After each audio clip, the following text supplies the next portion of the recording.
11। कैसा करेंगे देखिए ध्यान से। Question number 11।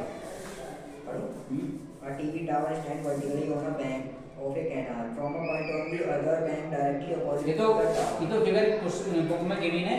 Yes sir. भाई ये टीवी टावर है। क्या है ये? TV tower. TV tower on the bank of river, यानी रिवर की बैंक पे है। तो रिवर जो दे रखी है कितनी हमारे पास, रिवर ये है, और रिवर से कितनी डिस्टेंस दूर चला हमारे पास यहाँ। समझिए, एक बार पढ़िए और पढ़कर समझ में आएगा अच्छे तरीके से। और ये कितना दे रखे हैं, पॉइंट बताइए। पॉइंट A B C ए है, और ये C डी, और angle 60 ये है रिवर ऑफ बैंक। क्या है ये? कैनल है। कैनल रिवर एक ही बात हो, कैनल। हाँ, कैनल ऑफ बैंक। ये भी कैनल रिवर का मतलब एक ही होता है। ठीक है। तो ये जो कैनल है इसमें डिस्टेंस कौन सी है, ये तो होगी हमारे पास रिवर बैंक यहाँ पे। ये तो विड्थ है ऑफ कैनल। क्या है ये? विड्थ ऑफ कैनल, ठीक है ना। ये कैनल की विड्थ हो गई, इसकी हम फाइंड करनी है, कितनी है? 20 मीटर। यानी यहाँ पर हमने, जैसे हम यहाँ पर थे, यहाँ से हमने ऊपर को देखा था, यहाँ से कितना बना एलिवेशन एंगल, यहाँ तो बना 60 डिग्री। उसके बाद में हम इसके अदर एंड्स ऑफ रिवर से, यहाँ से हम क्या होते हैं, यहाँ से डिस्प्लेस होते हैं इधर को 20 मीटर डिस्प्लेस होते हैं। 20 मीटर बैक में डिस्प्लेस होते हैं। तो यहाँ के देखते हैं कितना होता है कि यहाँ पर 30 डिग्री एंगल जनरेट हो जाता है। दोबारा देखिए एक बार, ये कोई टीवी टावर है, ends of canal, other ends of canal, यहाँ पर हम खड़े हुए हैं और यहाँ से हम ऊपर को अप्रोच करते हैं, एंगल 60 डिग्री होता है। उसके बाद में यहाँ से डिस्प्लेस होते हैं 20 मीटर बैक में, और कौन एंगल कितना बन जाता है यहाँ से हमारा 30 डिग्री। यहाँ से अप्रोच करते हैं ऊपर को, अप्रोचिंग करेंगे। बात समझ में आ गई ना। तो इस तरह से क्वेश्चन कर लेंगे, अप्रोचिंग होगा। उसके बाद क्या होगा देखिए ध्यान से। नेक्स्ट, अब हमें क्या निकालना, find the length of TV tower. दो चीज निकालनी है इसके अंदर हमें। क्या निकालनी है? दो पॉइंट निकालने हैं ना। एक तो फाइंड करना है हमें हाइट ऑफ द टावर, एक फाइंड करनी है हमें विड्थ ऑफ द कैनल। ये जो हमारे पास कैनल नदी है, इसकी हमें चौड़ाई भी निकालनी है कि कितनी चौड़ी नदी थी, क्योंकि इस पॉइंट पर थे हमने यहाँ से बैक ले लिया।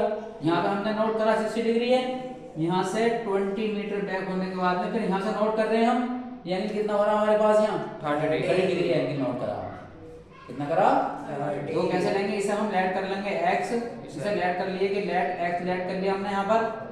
तो in triangle ABC, in triangle ABC, ये राइट ट्राइंगल है। ये इन राइट ट्राइंगल लिख सकते हैं, राइट ट्राइंगल होते हैं जितने भी, ये हाइट एंड डिस्टेंस के क्वेश्चन है सब राइट ट्राइंगल में यूज होते हैं। तो इन ट्राइंगल tan कितना होगा बता दो, मैं tan क्यों ले रहा, मैंने अभी बताया था, क्योंकि बेस और परपेंडिकुलर दोनों है इसमें, परपेंडिकुलर भी और बेस भी है।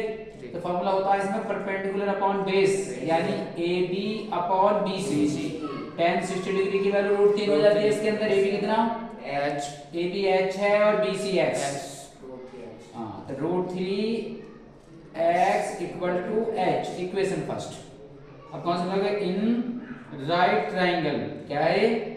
Right triangle AB। हमेशा राइट ट्राइंगल में यूज करते हैं ट्रिग्नोमेट्री रेशो।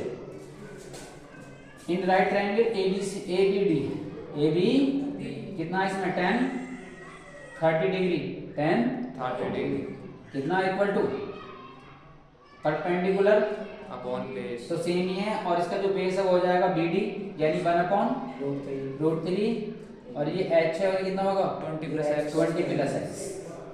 करो इसमें कितनी वैल्यू होगी इसकी, 20 plus x equal to √3h, equation second. देखो सबसे आसान तरीका ये है, और तरीके भी हार्ड होते हैं। सबसे आसान तरीका ये है, इसके अंदर क्या करेंगे हम कि ये जो वैल्यू हमारे पास है यहाँ से उठाएंगे हम वैल्यू के फर्स्ट से x की यहाँ पुट करते हैं। आसान तरीका तो है। तो इसमें कितना लिखेंगे हम, देखिए ध्यान से, फ्रॉम इक्वेशन, यहाँ लिखते हैं फ्रॉम इक्वेशन फर्स्ट यूज करेंगे इसमें कितना, x equal to h upon √3। कहाँ रखेंगे इसे, question second, putting in equation second में। सबसे आसान तरीका ये होगा सोल्व करने का। कितना हो रहा है ये 20 प्लस h अपॉन √3 इक्वल, और ये √3h 20 इक्वल कितना होगा √3h माइनस के h अपॉन √3, 20 इक्वल √3h से मांगा इसका √3 3h minus h, 20 √3 equal to 2h 2h, h कितना होगा 20 √3 अपॉन 2 बराबर 10 √3 बराबर 10 √3 मीटर। ये तो हो गया। Yes.